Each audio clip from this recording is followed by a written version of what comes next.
მისი აზრით, საზოგადოებაში მოქმედი კანონები ღვთაებრივი წარმოშობისანი არიან, მაგრამ უშუალოდ საზოგადოებაში ისინი თავიანთი შინაგანი მექანიზმებით მოქმედებენ. ამ საფუძველზე ხალხები გაივლიან თავიანთი განვითარების სამ ეტაპს: ღვთაებრივს, გმირულსა და ადამიანურს, ინდივიდის ცხოვრებაში ბავშვობის, ყრმობისა და ხანთაზმულობის ანალოგიით. ამ თანმიმდევრობის ვექტორი პროგრესის მაჩვენებელია. ესე იგი, ხალხის ისტორიაში განვითარების უმაღლესი წერტილი არის ბოლო მესამე ეტაპი. შემდეგ იგი ეცემა და ყველაფერი თავიდან იწყება. ამაში გამოიხატება ისტორიის წრებრობა. ძნელი არ არის ვიკოსთან იმის დანახვა, რომ ისტორია და პროგრესი ერთი მეორეს ემთხვევა. ორივე ერთად კი მოიაზრება როგორც კულტურა. ამიტომ ხშირად ჯამბატის და ვიკოს მოიხსენიებენ როგორც კულტურის ფილოსოფიის ფუძემდებელს. ნიდერმანის გამოკვლევის მიხედვით ტერმინი კულტურა, როგორც ციცერონამდე, ისე ციცერონის შემდეგ მე-18 საუკუნემდე ყოველთვის სხვა ტერმინთან თანწყობაში მოიხსენიება, როგორც თვისება, ფუნქცია რაღაც მოვლენისა და არა თავისთავად არსებული და მოუკიდებელი მოვლენა. ამის შედეგად გაჩნდა გამოთქმები: სულის კულტურა, სამართლის კულტურა, ცოდნის, გამოცდილების კულტურა, წერის კულტურა, ენის კულტურა და სხვა.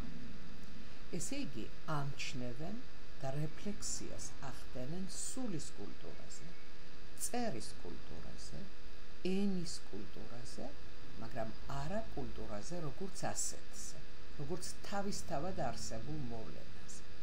ეს კი თავისებური ნომინალიზმია კულტურის გააზრებაში. მე-18 საუკუნის ევროპაში განმანათლებლობის პერიოდი. ეს არის იდეური მოძრაობა, რომლის წარმომადგენლები საზოგადოებაში მეცნიერული ცოდნის გავრცელების გზით ცდილობენ საზოგადოების გაკეთილშობილებას, ჭეშმარიტების, სათნოების, შვენიერებისა და სამართლიანობის იდეალების დამკვიდრებას. განმანათლებლობა ებრძვის ყოველგვარ ავტორიტეტს, მათ შორის რელიგიურსაც. მათ ადგილას ცდილობს ერთი ავტორიტეტის დამკვიდრებას. ესაა ადამიანის გონის ავტორიტეტი. განმანათლებლობა მჭიდროდაა დაკავშირებული როგორც ახალი დროის კლასიკურ რაციონალიზმთან, რომელმაც გონების შემეცნებითი შესაძლებლობების ყოვლის შემძლეობა გამოაცხადა, ისე მე-14-მე-16 საუკუნეების აღორძინების, რენესანსის ჰუმანისტურ ტრადიციებთან. აღორძინების ეპოქამდე ადამიანი დამძიმებული იყო ორი მისთვის გარეგანი ძალით: რელიგიური დოგმატიკით და ბუნების სტიქიური ძალით. ამ ორ ძალას შორის მოქცეული ადამიანის აქტივობა თითქმის ნულამდე გახლდათ დაყვანილი. აღორძინების ჰუმანიზმი ქმნის ახალ კულტურას, რომელიც თავისუფალია კულტობრივი ტრადიციებისაგან. ეს ჰუმანიზმი ღვთაებრივი სიბრძნის გვერდით ადამიანურ სიბრძნესაც აღიარებს, ღვთაებრივ შემოქმედებასთან ერთად ადამიანურ შემოქმედებასაც ამკვიდრებს. ადამიანის არსებობა და წინსვლა მისივე გონებრივი სიძლიერით განისაზღვრება. პირადი სულიერი აქტივობა აქცევს ადამიანს იმის შემძლედ, რომ გავიდეს თავისი ვიწრო ფიზიკური არსებობის წრიდან და გონების ძალით უნივერსუმს ეზიაროს. ჰუმანისტების მთავარი აღმოჩენა იყო აქტიური, შემოქმედი ადამიანი, თავისუფალი და დამოუკიდებელი. ეს იყო ადამიანის გონის სეკულარიზაცია. ადამიანის გონიერება პირდაპირ მინიშნებად იქცა მის ადამიანურობაზე. შედეგად მივიღეთ, რომ აღიარებულია ადამიანის გონის ძალა, აღიარებულია ადამიანის შემოქმედი. იგი აქტიური მოქმედი ძალაა, რეალურად რაღაცას ქმნის, აშენებს, თლის, აკეთებს, ძერწავს, ხატავს, წერს და ამის შედეგად იქმნება ახალი საგნები, რომლებიც შეუძლებელია თავისით სტიქიურად წარმოიშობოდნენ და არსებობდნენ. მათი წარმოშობა და არსებობა თავისი სუბსტანციურობით სრულიად განსხვავდება ბუნების საგანთა სუბსტანციური არსებობისგან. ასე მივიდნენ განმანათლებლები საგანთა ორი დიდი ჯგუფის არსებობის აღიარებამდე. ერთია, რაც სტიქიურად არსებობს და რასაც ბუნებას, ნატურას უწოდებენ, მეორე, რაც ადამიანის კანონის წესით არსებობს და რასაც კულტურას უწოდებენ. კულტურის სამყარო ესაა თვით ადამიანის სამყარო, მისით შექმნილი და მის კანონებს დამორჩილებული. ბუნების ობიექტურობა კი იმას ნიშნავს, რომ იგი ადამიანისაგან დამოუკიდებლად თავის საკუთარ კანონებს ემორჩილება. ბუნებისა და კულტურის ასეთი დაპირისპირებით იწყება კულტურის მეცნიერული, ცნებითი გააზრების ისტორია. მე-17 საუკუნის გერმანელმა განმანათლებელმა პუფენდორფმა პირველად გამოიყენა ტერმინი კულტურა არა რაღაცის ფუნქციის მნიშვნელობით, არამედ დამოუკიდებელი მოვლენის აღსანიშნავად. ხოლო უფრო მნიშვნელოვანი მასთან ის გახლდათ, რომ კულტურა პირველად განხილულ იქნა ბუნებასთან დაპირისპირებით. კულტურაა ის, რაც არ არის ბუნება, კულტურა როგორც ბუნების ოპოზიცია. ეს მომენტი მნიშვნელოვანი აღმოჩნდება კულტურის მეცნიერული შესწავლის საქმეში. განმანათლებლობის მნიშვნელოვანი წარმომადგენელია ჰერდერი. მისი დასკვნით კულტურა ისტორიული მოვლენაა. ანუ მას აქვს წარმოშობისა და განვითარების ეტაპები. იგი საბოლოო ჯამში მიედინება პროგრესის გზით. ამ მოძრაობაში ყალიბდებიან და ფუნქციობენ კულტურის ისეთი სტრუქტურული ელემენტები, როგორებიცაა ენა, ოჯახური ურთიერთობანი, ხელოვნება, მეცნიერება, ხელოსნობა, სახელმწიფოს მართვა, რელიგია. ეს ელემენტები განვითარების გზაზე სახეცვლილნი გადადიან ერთი ისტორიული ეპოქიდან მეორეში. ჰერდერის აზრით, კულტურა არის ადამიანისა და საზოგადოების მოღვაწეობის რეზულტატიც და სტიმულიც. იგი ადამიანის მეორედ დაბადებაა. ჰერდერმა კულტურაში დაინახა ადამიანთა გამაერთიანებელი უდიდესი ძალა. როგორც განმანათლებლობისათვის, ასევე ჰერდერისათვის ისტორია, სოფლიო ისტორია. კულტურა ზოგად საკაცობრიო კულტურაა. ისტორიის, კულტურის შემოქმედის სუბიექტი კაცობრიობა.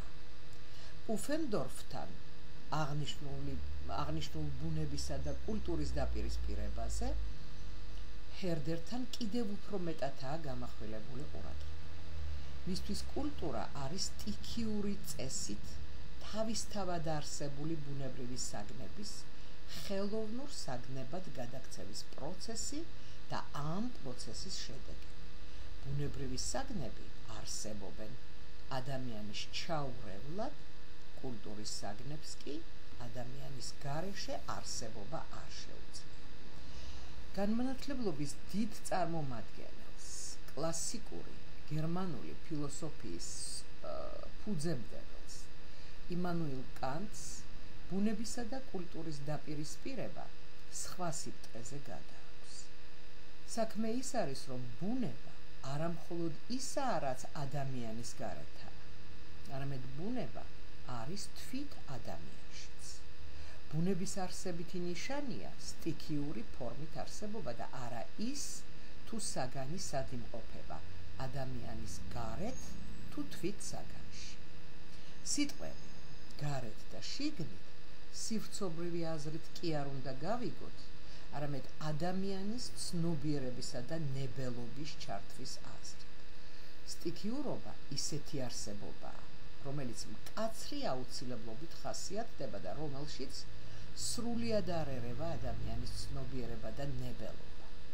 სტიქიურ, ანუ ბუნებრივ პროცესებს და მოვლენებს ადგილი აქვს როგორც ადამიანის გარეთ, ისე თვით ადამიანში. სტიქიური ადამიანში არის ის, რაც ბიოლოგიური მექანიზმებით არსებობს. ერთი სიტყვით, ადამიანი ბუნებისა და კულტურის კონკრეტული მთლიანობა.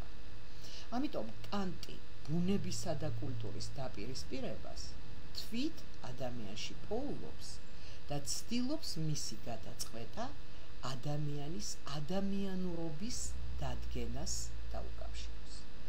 კანტთან ადამიანის კულტურულობა მის ზნეობრიობას ნიშნავს.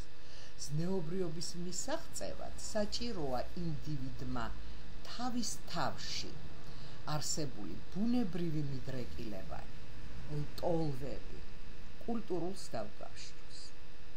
ამისათვის მან უნდა შეძლოს ამაღლდეს მისი ბიოლოგიური განსაზღვრულობიდან, როდესაც იგი დეტერმინირებულია მისთვის გარეგანი ძალით და იმოქმედოს თავისუფლად, შეგნებული, მიზანდასახული ზნეობრივი მოვალეობით. კანტთან კულტურულობა ზნეობრიობასთან ერთად თავისუფლებასაც ნიშნავს. კანტის ნაზრების მიხედვით, ადამიანში ბუნებრივისა და კულტურულის თანასწორუფლებიანობა ვერ მოხერხდა.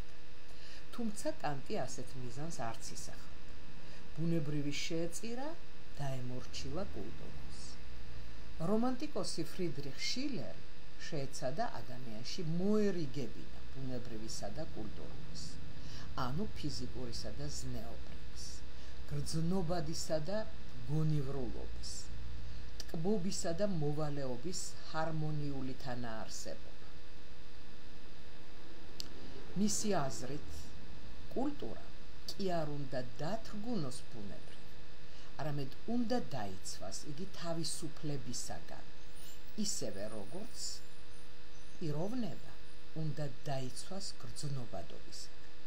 ამიტომ კულტურამ უნდა განავითაროს როგორც მგრძნობელობა, ისე გონება. შილერს კულტურის ძირითად სახეობად ხელოვნება მიაჩნია, რადგან სწორედ მასში მიიღწევა გრძნობადისა და გონივრულობის ჰარმონია. შილერის ამ თვალსაზრისმა განვითარება ჰპოვა გერმანულ რომანტიზმში ძმებ შლეგელებთან, ნოვალისთან